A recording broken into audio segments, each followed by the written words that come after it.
ఉన్న బంగారాన్ని విడిపించి ఆ రోజు ఆన్లైన్ రేటుకే మేము కొంటాం. Sharma gold company.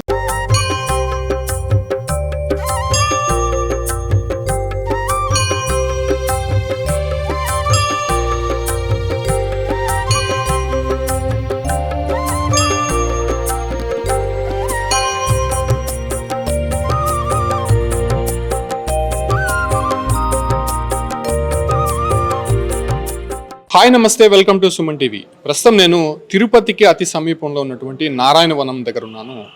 వెంకటేశ్వర స్వామి కళ్యాణం చేసుకుంది కూడా ఇదే ప్రాంతంలోనే. అయితే ఈ ప్రాంతంలో మరో విశిష్టత ఉంది.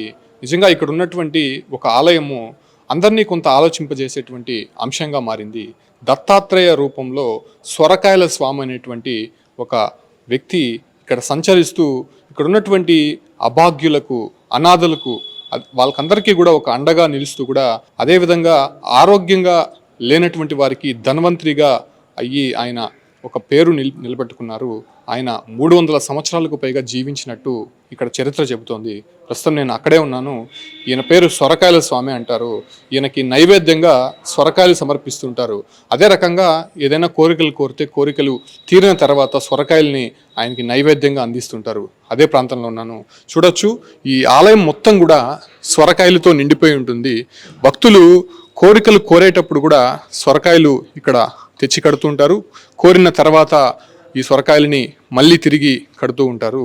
ఈ రకమైనటువంటి ఆచారం నారాయణవనంలో దాదాపు 100 సంవత్సరాలకు పైగా కొనసాగుతోంది. అంటే పూర్వం ఈ ప్రాంతంలో ఈ సొరకాయల స్వామి సంచరిస్తూ అనారోగ్యంగా ఉండేటువంటి వారికి నయం చేసేటువంటి ఒక ధన్వంతరిగా ఆయన అవతారం ఎత్తారు. దాదాపు 300 సంవత్సరాల పాటు కూడా జీవించినట్టు ఆధారాలు అయితే కనిపిస్తున్నాయి.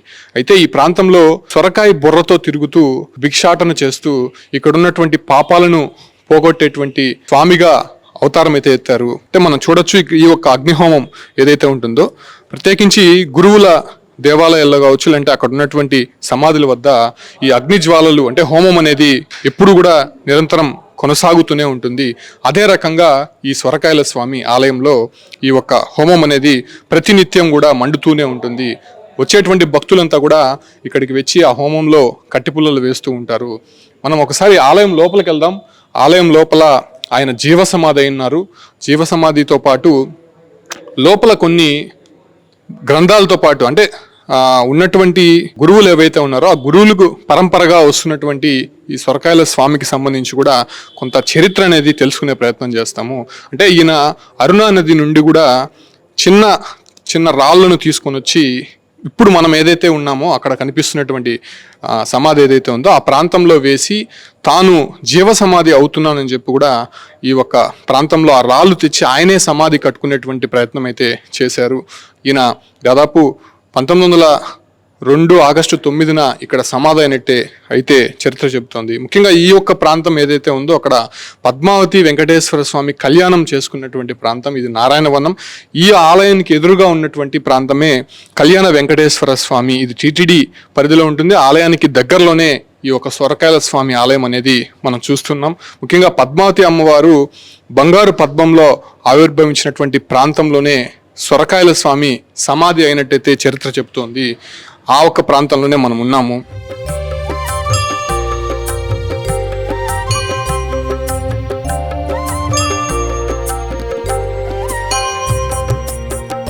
మనం తలిచింది అట్టనే జరుగును చెప్తారు. దానివల్ల మేము ఒక నెలగా రావాలి అనేసి ఆయన అందరితో వచ్చినారు. ఏం కోరుకున్నారు? ఏం జరిగింది? కోరుకున్నాము, బిడ్డ కావాలని కోరుకున్నాము, అది జరిగింది. ఏం పెళ్ళి అవ్వాలంటే అది జరుగుతుంది. ఏది మన మనసులో తెలుసాలి అది జరుగును. జరిగింది కాబట్టి తీసుకొచ్చి కడతాము. జరగవాలని కడతా ఉన్నాము. ఇంకా ఒకడు ఇది జరిగింది కదా, జరగవాలని కడతా ఉన్నాము. దానికి జరిగిన తర్వాత తీసుకొని వాళ్ళు తొడుకుంటూ రావాలి. మా కూతురు కొడుకు ఇదంతా వాళ్ళంతా రాను మళ్ళీ వాళ్ళని తలిచి మేము కడతా ఉంటాము. అంతేదా. ఇప్పుడు నాకు నమ్మకంటే ఆయన చెప్పి నమ్మకం. ఆయన అంటారు కదా, ఆయన చెప్పినారు ఇది మీరు ఇటు వస్తే అన్నీ జరుగునే, మన మనసులో పడిందో అట్నే జరుగునని చెప్పిన వాళ్ళకి వచ్చినాము. దానివల్ల వచ్చి ఉండాము. ఇంకా మాట ఆయనదా చూడవాలి మమ్మల్ని. మేము ఈ ఏడాదిదే కొత్తదిగా వస్తాము. మేమే బాగుంది, గుడి బాగుంది, స్వామిని చూడని వస్తామే. ఆయన చెప్పినట్లుగా మేము వచ్చి చూస్తాము. ఇప్పుడు మాకు వేండుకునుండమ్మ మేము అంత కుటుంబంతో వచ్చి చూడపోతాం మేము మేమే వేండుకుని తింటే జరిగిపోతుంది అని అన్నారు. ఆ నம்பிక లేదా మేము వచ్చిండము. ఇప్పుడు జరిగింది తింటే మేము కుటుంబంతో అందరే వచ్చి మేము ఇది అంటాము, గుడికి వచ్చి చేస్తాం. ఇప్పుడు కట్టా ఉండాము, వేండుకుని కట్టి ఉండాము. మా బిడ్డలు పాపలతో బాగా ఉండాలని వేండి ఉండాము. అట్లే బాగా అయిపోయింది అంటే మాకు ఇది అయిపోయి వస్తాము అందరి. లేదు ఇప్పుడుదా కొత్తదిగా వస్తా ఉంటాం మేము, కొత్తదిగా ఇప్పుడుదా వాళ్ళు చెప్పినా కదా, ఆయన చెప్పినా కదా నేను వచ్చి సూరి నம்பிక ఉంది దక్కి సరే మనం జరుగుననేసి అట్లా కండిపో వస్తుంది మేమంతా. 30 ఏళ్ళకు మునుపు అక్కడ చూసేసి వచ్చి ఈ ఊర్లో పోయి చూస్తే బాగుండని చెప్పేసి మేము మనకు వచ్చి రానాకుండా ఆయన చనిపోయిస్తున్నారు, రానాకుండా ఉంది. ఇప్పుడు మా కూతురు పక్కన ఆయన పెద్ద ఆయన పోతామండారు. సరే మనం అప్పుడే చూడాలని ఉంటేమే ఇప్పుడు పోయి చూసేసి వస్తాము. దేవుడు అందరూ బిడ్డలు బాగుండాలా, నిండుకు మనముళ్ళు కూతుర్లు కొడుకులు అంతా ఉన్నారు, అందరూ బాగుండాలని వేడుకుపోతాం. అందరూ వచ్చాయంటే అందరూ గుంపులుగా వస్తామని నమ్మకం ఉండాలి. అప్పుడు 30 ఏళ్ళకు మునుగు చెప్పిండారు ఆయన. ఆ నమ్మకంలోదని ఇప్పుడు ఇంత దినాలు తాళి వచ్చి చూసి పోతా ఉంటాము. మా ఇంటి ఆయన 30 ఏళ్ళకు మునుగు చెప్పిండారు ఈ గుడిలో మరి దేవుడు ఉండారు. ఇది పేయిలు గీలు పట్టిందంటే అక్కడనే ఉండి అక్కడనే వన్నాలంతా భోజనాలతో వండి తింటారు చేస్తారు. ఏమే అక్కడ మంచి దేవుడు సత్యం. ఆ సందర్భంలో రానవలాన్న నుంచి తిప్పి ఇప్పుడు ఆయన పక్కన ఆయన మరి గుడికి పోతామ్మా ఎప్పుడో మనం పోవాలంటే గురించి ఉంటే అనేసి కట్టిన ఆ నம்பிక లేదా ఇప్పుడు తిరిగి వచ్చి చూసేసిపోతా ఉంటాం. నిజంగా ఆలయం మొత్తం కూడా చూడొచ్చు, మొత్తం సొరకాయలతో నిండిపోయినటువంటి సిచ్యువేషన్స్ చూస్తున్నాం. అంటే ఏ ఆలయంలో కూడా మనం ఇటువంటి వాతావరణం చూస్తున్నాము. అయితే ఒక్కొక్క ఆలయంలో ఆడ కట్టుబాట్లు, ఆచారాలు, వ్యవహారాలు చాలా విభిన్నంగా ఉంటాయి. కాకపోతే ఈ ఒక ఆలయంలో సొరకాయలంటే ఆయనకు ఎంతో ఇష్టం. సొరకాయ బుర్రతోనే ఆయన భిక్షాటన చేసేవారు. భిక్షాటన ద్వారా అక్కడ ఉన్నటువంటి ప్రజల పాపాలను పోగొట్టేటువంటి ప్రయత్నం ఈ స్వామి చేస్తారని చెప్పి కూడా చరిత్ర చెబుతోంది. ఆ రకంగానే మనం ఇంతకుముందు భక్తులతో మాట్లాడినప్పుడు కూడా వాళ్ళు కూడా అదే స్పష్టం చేశారు. మాకు నమ్మకం ఉంది, దాదాపు 300 సంవత్సరాల పాటు కూడా స్వామి జీవించారు కాబట్టి ఆ రకంగా మేమంతా కూడా మా పాపాలను పోగొట్టుకుంటున్నామని చెప్పి కూడా చెప్తున్నారు. ఇక్కడ స్వామి ఉన్నారు, ఆలయ ప్రధాన అర్చకులు, ఆయనతో మాట్లాడదాం. స్వామి, ఏంటి సొరకాయలు అంటే స్వామికి ఎందుకు అంత ఇష్టం? ఇక్కడ స్వామి రావడానికి కారణం ఏంటంటే మనకు దత్త పరంపరలో గురు దత్తాత్రేయుని యొక్క చరిత్రలో మనకు కనబడుతుంది. శ్రీపాద వల్లభుడు ఒక పుణ్యక్షేత్రం యొక్క పవిత్రతను కాపాడేదానికి ఆ పుణ్యక్షేత్రంలో అవధూతగా అవతారం చేసి సమాధి చెందుతాను అనేసి శ్రీపాద వల్లభుడు గురు చరిత్రలో చెప్పుంటారు.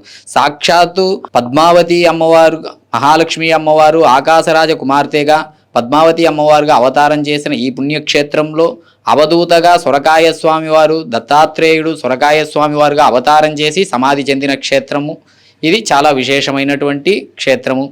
సాక్షాత్ ప్రత్యక్ష దత్తాత్రేయుడు. భక్తులు సొరకాయలు సమర్పిస్తున్నారు అంటే నైవేద్యంగా సమర్పిస్తున్నారు, అంటే మొక్కుకొని సమర్పిస్తున్నారు. ఎట్లా సొరకాయ సమర్పించడం అనే ఒక ఆనవాయితీ ఎందువల్ల వచ్చింది అంటే, మన సనాతన ధర్మంలో మనం పెద్దవాళ్ళని చూడటానికి పోయేటప్పుడు కానీ, దేవాలయాలకు పోయేటప్పుడు కానీ, చిన్నపిల్లలు ఉండే ఇంటికి పోయేటప్పుడు, మనం ఆరోగ్యం సరిలేని వాళ్ళని చూసేదానికి పోతున్నాం అన్నప్పుడు పరిస్థితికి తగినట్టు మనం ఏదో ఒకటి పట్టుకెళ్తాం.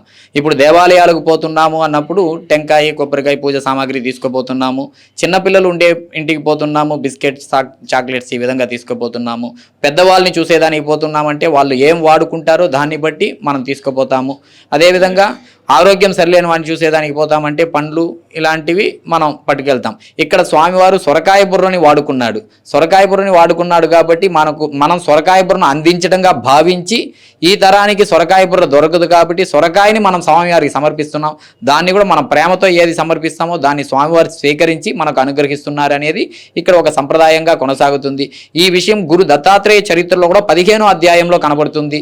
నరసింహ సరస్వతి స్వామివారు చెప్తూ వస్తున్నప్పుడు మట్టితో వెదురుతో చేసిన పాత్ర కానీ, సొరకాయతో చేసిన పాత్ర కానీ, మట్టితో చేసిన పాత్ర కానీ, చెక్కతో చేసిన పాత్ర కానీ వాడుకుంటాము అనేసి సన్యాసి ధర్మం చెబుతుంది అనేసి చెప్తూ ఉంటారు. అంటే దత్త గ్రంథంలో కూడా ఉందంటున్నారు. అంటే ఈయన గురించి అప్పుడే దత్తాత్రేయ స్వామి ఆయన చెప్పడం జరిగిందా?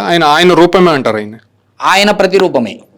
దత్తాత్రేయుని యొక్క ప్రతి అవతారాల్లో దత్తాత్రేయుడు, శ్రీపాద వల్లభుడు, నరసింహ సరస్వతి గానగాపురి ఇలాంటి క్షేత్రాలన్నీ కూడా ఉంది. ఇవి వచ్చి ఇక్కడ ద్రవిడ సంప్రదాయంలో జరుగుతుంది కాబట్టి ఇక్కడ ద్రవిడ సంప్రదాయంలో సిద్ధ పురుషుల యొక్క ప్రాధాన్యత ఎక్కువ ఉంటుంది. మనకు ఆంధ్రాలో కానివ్వండి, తమిళనాడులో కానివ్వండి సిద్ధ పురుషులే ఎక్కువ కనిపిస్తారు. దత్త పరంపర అనేది ఇప్పుడిప్పుడే కొద్దిగా మనకు సాయిబాబా గుడి ఎప్పుడు మనకు ఎక్కువ వస్తుందో అప్పుడు దత్తాత్రేయుడి గురించి తెలుస్తూ వస్తుంది. కానీ స్వామివారు దత్త పరంపరలోనే స్వామివారు ఉన్నారు. మనకు స్వామివారి చరిత్రలో కూడా దత్తాత్రేయుని గురించే చెప్పబడింది. ప్రధానంగా ఈ ఆలయానికి రావాలంటే, ఏదైనా మొక్కుకోవాలంటే, లేదంటే ఆ కోరికలు తీరాలంటే ఆ పూజా విధానం ఎలా ఉండాలి, స్వామికి ఎలా ఈ సొరకాయలు సమర్పించాలి, మా సుమన్ టీవీ ప్రేక్షకులకి ఒకసారి చెప్పండి. ఇక్కడ స్వామివారు కొంగు బంగారంగా వెలుస్తున్నారు. మనం మనస్సుతో ప్రార్థిస్తేనే చాలు స్వామివారు అనుగ్రహిస్తారు. ఈ మధ్య కాలంలో సింగపూర్లో ఒకరికి స్వామివారు గురుచరిత్ర సప్తాహం చేసుకున్న క్రమంలో స్వామివారు 2 సంవత్సరాలుగా వాళ్ళు ఇబ్బంది పడుతున్నారు, లేవలేని పరిస్థితిలో ఉన్నారు. వాళ్ళు ఇంట్లో ఉండే వాళ్ళు గురుచరిత్ర సప్తాహ క్రమంలో చేస్తున్నారు. అప్పుడు చేస్తున్నప్పుడు స్వామివారు కలలో పోయి వాళ్ళకి అనుగ్రహం చేసి ఇక్కడికి రావడం జరిగింది. ఆ విధంగా స్వామివారు కలలో పోయి ఇక్కడికి వచ్చిన వాళ్ళు చాలా మంది నెగటివ్ ఎనర్జీ ఉంది, మాకు ఏదో చేతబడి చేస్తుండారు, మాకు ఏదో నెగటివ్ ఇబ్బందిగా ఉంది, దుష్టశక్తి ప్రభావంగా కనిపిస్తుంది అని చాలామంది ఇక్కడ 99% రావడం అంటే మాకు ఏదో ఒక ఇబ్బందికరంగా ఉంది, దుష్టశక్తి ప్రభావంగా ఉంది, అట్లాంటి ఆలోచనలతోనే ఇక్కడ ఎక్కువ వస్తున్నారు. స్వామివారి సన్నిధానానికి వచ్చిన కొద్దిసేపట్లోనే వాళ్ళు నయమైపోవటం మనం కల్లారా చూస్తున్నాం. ఇప్పుడు కొంతసేపు అరగంటకు ముందు కూడా ఒకరు అక్కడ కూర్చున్నారు, ఆ హోమగుండం దగ్గర కూర్చొని ఉంటారు. హోమగుండం దగ్గర వచ్చేటువంటి గాలిని పీల్చటము, అక్కడ నుంచి కొద్దిగా రిక్వైర్మెంట్ అవ్వటము, ఇది మనం ప్రత్యక్షంగా చూస్తూ ఉన్నాము. ఎందువల్ల ఇక్కడ అంత ప్రత్యేకత ఉంది, ఈ పరిసరం అంతా ఎందువల్ల ఈ విధంగా ఉంది అంటే స్వామివారు వెలిగించినటువంటి అగ్నిహోత్రము 150 సంవత్సరాలుగా వెలుగుతూ ఉంది. స్వామివారు 1902 గరుడ పంచమిలో సమాధి ప్రవేశం చేశారు. శ్రావణ మాసంలో వస్తుంది గరుడ పంచమి. ఆ గరుడ పంచమిలో సమాధి ప్రవేశం చేశారు. అంతకుముందు వెలిగించినటువంటి హోమగుండము ఇప్పటి వరకు కూడా ఆరకుండా ఆలయం తరపున దాన్ని పరిరక్షిస్తూ వస్తున్నాము. అక్కడి నుంచి వచ్చేటువంటి విభూది ప్రసాదంగా ఇస్తున్నాము. ఆ విభూది ఎటువంటి వ్యాధినైనా కానీ, ఎటువంటి దుష్టశక్తినైనా కానీ ప్రారదోలుతున్నది అనేది భక్తుల యొక్క నమ్మకము. అదేవిధంగా ఇక్కడ స్వామివారి ఈ కాలానికి కూడా అదేవిధంగా చేస్తూ ఉన్నారు. భక్తులు ఎంతో విశ్వాసంతో వచ్చి స్వామివారిని ప్రార్థన చేసుకుంటున్నారు. సో చూస్తున్నా కదా, నిజంగా ఏదైనా కోరికలు ఉన్నా కానీ, ఇలాంటి దుష్టశక్తులు, ఈ దయ్యాలు పట్టిన వాళ్ళు, లేకపోతే అనారోగ్య సమస్యలు ఇలాంటి ఉన్నవారు కూడా చాలామంది ఈ స్వరకాయల స్వామిని దర్శించుకొని ఆయనకి మొక్కుబడులు చెల్లించుకుంటే ఖచ్చితంగా నయమవుతుంది అనేటువంటి నమ్మకంతో ఇప్పుడే మనం చూసాం అనేక మందికి కూడా ఇక్కడ స్వరకాయలు తీసుకొని ఆయనకి నైవేద్యంగా సమర్పిస్తున్నారు. మనం చూస్తున్నటువంటి ఆయన జీవ సమాధి ఇక్కడే ఆయన సమాధి అయినటువంటి పరిస్థితుల్లో, అంటే ఇక్కడ స్థానికంగా ఉన్నటువంటి అరుణా నది నుంచి కొన్ని రాళ్ళుగా రోజు తీసుకొని వచ్చి ఆయన సమాధిని ఆయనే నిర్మించుకున్నట్టయితే మాత్రం చరిత్ర చెబుతుంది. సో ఈ రకంగా ప్రస్తుతం స్వరకాయల స్వామి దేవాలయానికి సంబంధించి ప్రస్తుతం మనం ఇక్కడ ఉన్నాం కాబట్టి ఇక్కడ చరిత్ర కూడా సుమన్ టీవీ ప్రేక్షకులు చూడాల్సి ఉంది. ఎవరైనా రావాల్సిన వారు తిరుపతి నుంచి నారాయణవనంకి వస్తే వెంకటేశ్వర స్వామి ఆలయానికి ఎదురుగానే ఈ స్వరకాయల స్వామి దేవాలయం ఉంటుంది. అక్కడికి వచ్చి వాళ్ళ కోరికలు ఏదైనా ఉంటే కూడా స్వరకాయలు సమర్పించి మొక్కుకుంటే ఖచ్చితంగా నెరవేరుతుందని చెప్పి కూడా ఇక్కడ భక్తులు విశ్వసిస్తున్నారు. Keep watching Suman TV.